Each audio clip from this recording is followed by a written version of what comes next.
या सभेचे प्रमुख आपण आमचे दैवत पक्षप्रमुख आदरणीय उद्धव ठाकरे साहेब, ज्याने आपलं मनोगत व्यक्त करून पुढच्या कार्यक्रमात निघून गेले, ते आदरणीय पवार साहेब, माजी मंत्री जयंत पाटील साहेब, व्यासपीठावर उपस्थित असलेले आमदार मानसिंगराव नाईक भाऊ,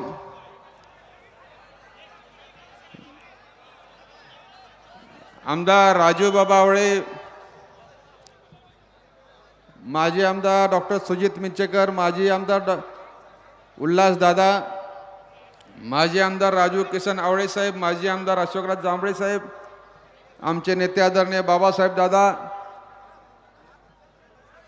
या ठिकाणी उपस्थित असलेले आमचे शिरोळचे आदरणीय गणपतराव दादा,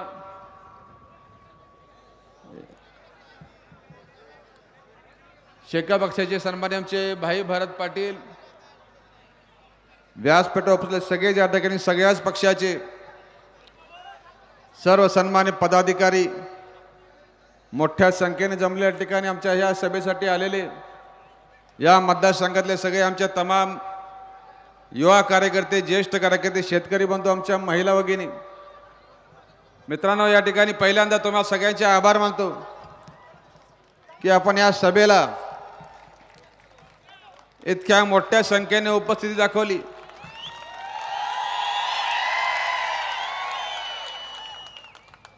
साहेब, अजूनही आपल्या इचलकरंजीच्या मुख्य चौकापर्यंत लोकांची, महिलांची रांग लागलेली आहे। अजूनही त्या लोकांना इथपर्यंत या पोहोचता येत नाही, इथं वाट काढता येत नाही, इतक्या प्रकारची गर्दी आपल्या अखंड शहरामध्ये। आणि आज खऱ्या अर्थानं आपल्या ह्या शहराला, अखंड मतदारसंघाला कळालेलं आहे की या ठिकाणी आज दुसरी सभा पण पलीकडे सुरू आहे। खऱ्या अर्थानं मोठी सभा, विराट सभा ज्याला म्हणायची, ती हीच आपली सभा आहे। आणि या मतदारसंघातल्या लोकांचा विश्वास या ठिकाणी महाविकासाकडे आहे, हे 100% या उपस्थितीत सिद्ध झाले। मित्रांनो, तुम्हा सगळ्यांचं मनपूर्वक आभार, तुम्ही मोठ्या या ठिकाणी संख्येने उपस्थित दाखवली। मित्रांनो, या निवडणुकीमध्ये तुमच्या समोर पहिल्यांदाच मी लोकसभेच्या निमित्ताने येतोय।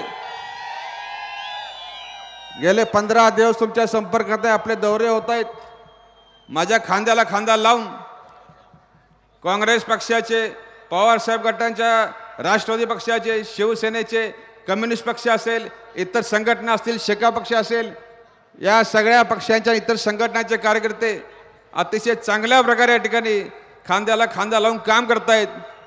100% समन्वय, आणि तुम्हाला सगळ्यांचे आभार मानतो की ही महाविकास आघाडी आपण सगळ्यांनी स्वीकारली आणि तळागाळात तुमची ही महाविकास रुजली, त्यावर तुम्हाला सगळ्यांना मी मित्रांनो धन्यवाद देतो।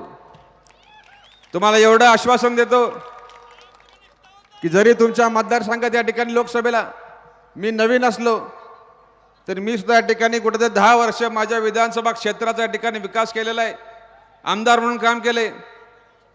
आणि तुमच्यासारख्या सर्वसामान्य माणसांनी, शेतकऱ्यांनी मला या ठिकाणी 10 वर्ष बिन पैशाचा आमदार केलेला आहे।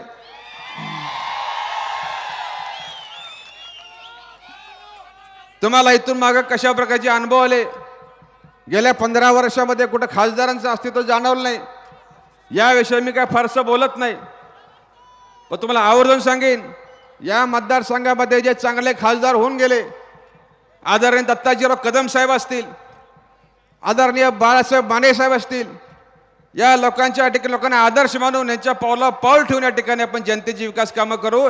मला संधी दिली तर या ठिकाणी, या पुऱ्या मतदारसंघाचा या ठिकाणी काय पळकत असताना आपल्याला तुम्हाला सगळ्यांना विश्वासात घेईन। मित्रांनो, या ठिकाणी माहिती आहे, माझी राजकारण 2 तत्व आहेत। एक म्हणजे आपल्या नेत्याला सोडायचं नाही, गद्दारी करायची नाही, पक्ष सोडायचं नाही। मग तुमचं राजकारण संपलं तरी चालेल, रस्त्यावर आला तरी चालेल, पण नेत्याला सोडायचं नाही। आणि दुसरं तत्व, जी खुर्ची मला या ठिकाणी या जनतेने दिलेली आहे, त्या खुर्चीचा वापर माझ्या विकासासाठी नाही तर तुमच्या विकासासाठी करायचा, एवढी माझी 2 तत्व आहेत।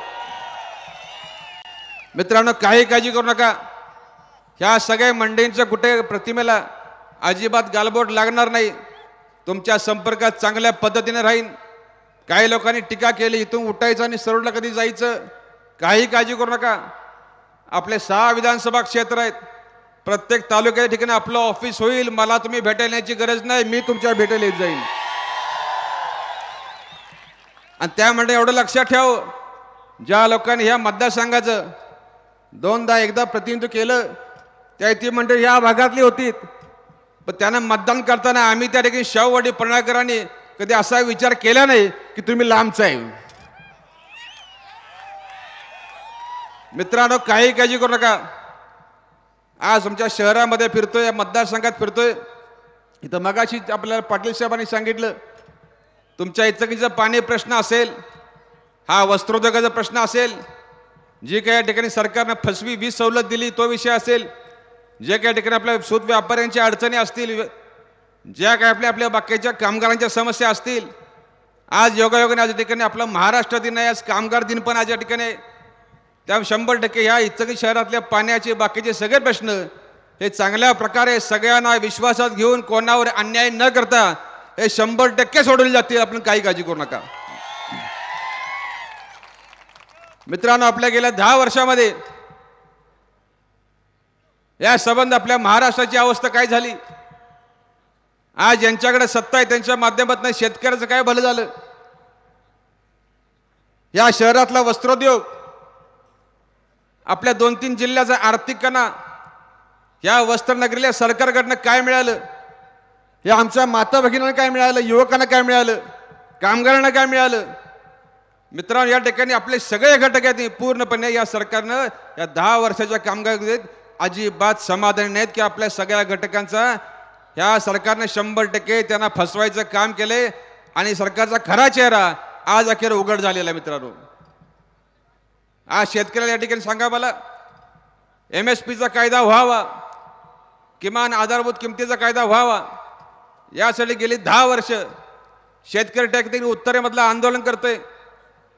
त्या ठिकाणी या MSPच्या कायद्यामध्ये सगळी पिकं घ्यावी अशी माफक मागणी आहे. आणि हा कायदा जर झाला तर आपल्या शेतकऱ्या ठिकाणी 100% आपल्याला हमी भावाच्या ठिकाणी आपल्याला गॅरंटी मिळणार आहे. पण अशा प्रकारचा चांगला कायदा करायला हे सरकार तयार नाही.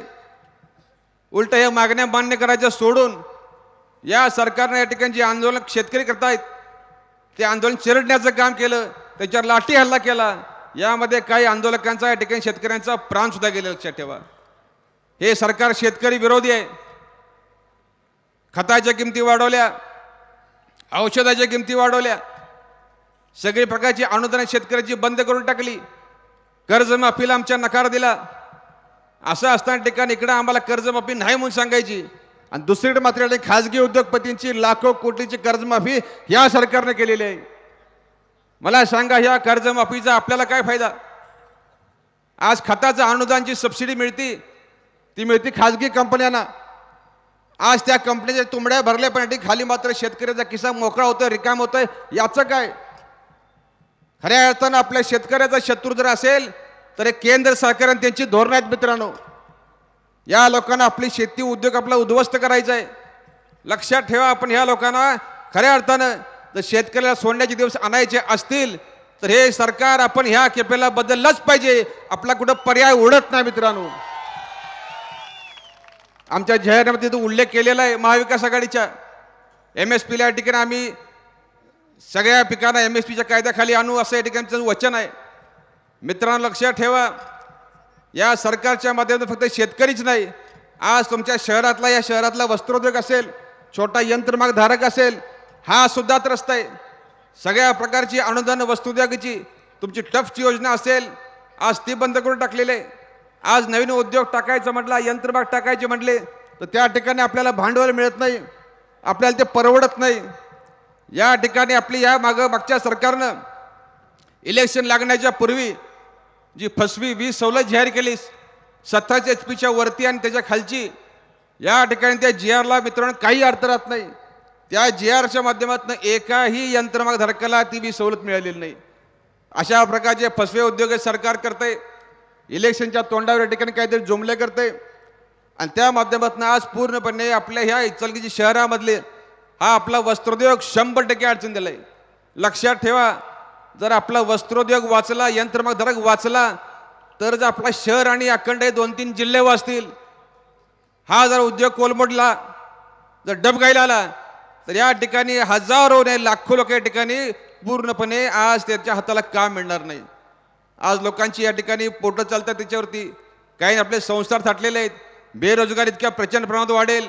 पूर्ण आपल्या ह्या शहरामध्येच नव्हे तर 2-3 जिल्हे या ठिकाणी हा आकार माझ्या लक्षात ठेवा.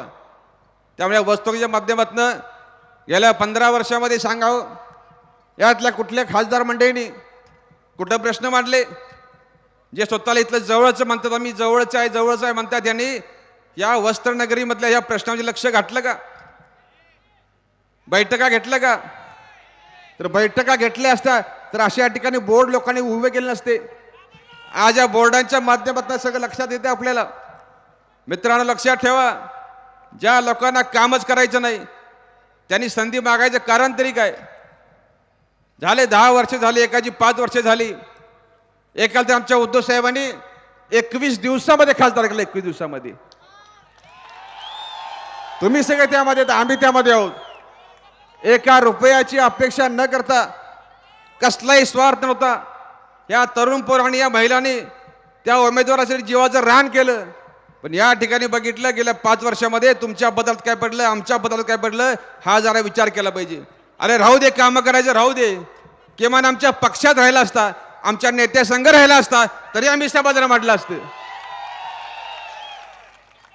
आज या भारतीय जनता पक्षाच्या पक्ष फोडाफोडीच्या राजकारणाला, पक्षाच्या फोडाफोडीच्या राजकारणाला आज संबंधपणे बघितलं, देशामध्ये यांची सत्ता आणण्यासाठी सर्रास हे डॉक्टर बाबासाहेब आंबेडकरांनी लिहिलेल्या संविधानाची पायमल्ली करतात. आज आमचा पक्ष फोडला. 40 गद्दार गेले, 13 खासदार गद्दार गेले. पण त्यांनी लक्षात ठेव, त्या निवडणूक आयोगाला सांगेन, त्या विधानसभेच्या अध्यक्षाला सांगेन की फुटणारे गेले या ठिकाणी मूठभर आहेत, पण त्यांना निवडून देणारी ही लाखो आहेत. आणि ही सगळी उद्धव ठाकरे साहेबांच्या बरोबर आहेत. राष्ट्रवादी पक्षाची फुटून गेलेले आहेत. त्याने लक्षात ठेवावं, जाणारे किती आहेत आणि निवडून देणारे किती आहेत याचा हिशोब करावा. लक्षात ठेवा, या ठिकाणी लोकशाहीमध्ये निवडून देणाऱ्याला महत्व असतं, निवडून येणारा एकटा असतो, पण निवडून देणारे लाखो असतात. आणि या सगळ्या गोष्टीचा या आयोगाने विचार केला नाही, अध्यक्षाने विधानसभेचा विचार केला नाही. मित्रांनो, उद्धव साहेबांनी सांगितलं होतं आपल्याला की आता सगळं या ठिकाणी थांबलेलं आहे. निवडणूक आहे आपल्या उलटा आहे, अध्यक्षाने उलटा निकाल दिलाय. आता फक्त एकच पर्याय. आता साहेब म्हटले की आम्ही जनतेच्या कोर्टात जाणार, आणि आज ती वेळ आलेली आहे. आज जनतेच्या कोर्टामध्ये आदरणीय उद्धव ठाकरे साहेब आलेले आहेत, पवार साहेब आलेले आहेत. आज तुमच्या सगळ्या जनतेच्या कोर्टामध्ये मला तुम्हाला हात जोडून विनंती करायची आहे की मित्रांनो, या ठिकाणी असा निकाल लावा की सगळ्या जगाला कळावं, खरी शिवसेना उद्धव साहेबांचीच आहे, खरी राष्ट्रवादी पवार साहेबांचीच आहे. अशा प्रकारचा निकाल लावा, या महाविकासाला विजय करा. मित्रांनो, मी तुमचा अधिक वेळ घेणार नाही, आपल्याला साहेबांना ऐकायचं आहे, साहेबांना पुढच्या सभेला जायचं आहे. मित्रांनो, या खेपेला ही इलेक्शन निर्णायक आहे, ऐतिहासिक आहे. आज या ठिकाणी आपल्याला डॉक्टर बाबासाहेब आंबेडकर लिहिलेलं संविधान हे आपल्याला वाचवायचं आहे, त्यासाठी मतदान करायचं आहे. लोकशाही वाचवण्यासाठी मतदान करायचं आहे, महिलांच्या रक्षणासाठी आपल्याला मतदान करायचं आहे, शेतकऱ्याला चांगल्या आणण्यासाठी आपल्याला मतदान करायचं आहे. मित्रांनो, आपला अधिक वेळ घेणार नाही. मी तुम्हाला एवढंच सांगेन की आता उरलेले 4-5 दिवस आहेत. आता पैशाची बंडलं बाहेर पडलेले आहेत. मताला 400-500 रुपये द्यायचे सुरू आहेत. या ठिकाणी पैशाची आमिष दाखवतात. काही ठिकाणी आमच्या नेते मंडळींना धमक्यांचे फोन येतात, माझ्याशी गाठ आहे, तुला बघून घेईन, अशा प्रकारचे धमक्या येतात. पण त्यांना मी एक सांगेन की या ठिकाणी या कोल्हापूर जिल्ह्यामध्ये अशा प्रकारची धमकीची भाषा कुठल्या बाहेरच्याने करू नये. हा स्वाभिमानी कोल्हापूर जिल्हा आहे. तुम्ही ज्या भाषेत बोलता अगदी त्याच भाषेत ही सगळी जनता सगळे तर उत्तर द्यायला समर्थ आहे. मित्रांनो, लक्षात ठेवा, हे ना लोकशाही मोडीत काढायची आहे. तुम्हाला हात जोडून विनंती आहे की या केपेला या लोकांना आपण नेस्तनाबूत केल्याशिवाय आपल्या देशातली लोकशाही वाचत नाही, आंबेडकर साहेबांचं संविधान वाचत नाही. तर मी तुमचा अधिक वेळ न घेता, तुम्ही मोठ्या संख्येने या ठिकाणी आला. उद्धव साहेबांच्या तुम्ही या ठिकाणी प्रेमाखातर, पवार साहेबांच्या प्रेमाखातर, राहुल गांधीच्या प्रेमाखातर आपण इथं आला. तुम्हा सगळ्यांना मी या ठिकाणी मनापासून तुमचे आभार मानतो आणि आपल्या ह्या महाविकास आघाडीची मशाल ही तुम्ही घराघरात पोहोचवली तर आहेच, तर उद्याच्या काळामध्ये या महाविकास आघाडीची मशाल या ठिकाणी प्रत्येकाच्या मनात पेटवण्याचं काम करा. धन्यवाद. जय हिंद, जय महाराष्ट्र.